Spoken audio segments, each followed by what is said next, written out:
সর্বশক্তিমান আল্লাহর নামে সশ্রদ্ধ চিত্তে শপথ করিতেছি যে আমি গণপ্রজাতন্ত্রী বাংলাদেশের প্রচলিত সংবিধান এবং রাষ্ট্রপতির প্রতি অকৃত্রিম বিশ্বস্ততা ও আনুগত্য পোষণ করিব। আমি আমার অপরিহার্য কর্তব্য মনে করিয়া আমার উপর ন্যস্ত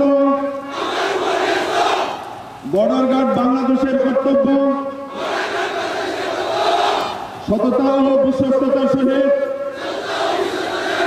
পালন করিব এবং আমার প্রতি জল, স্থল ও আকাশ পথে যেখানেই যাইবার আদেশ করা হইবে সেখানেই যাইব। আমি আমার জীবন বিপন্ন করিয়া আমার উপর নিয়োজিত কর্তব্যরত যে কোনো ঊর্ধ্বতন কর্মকর্তার আদেশ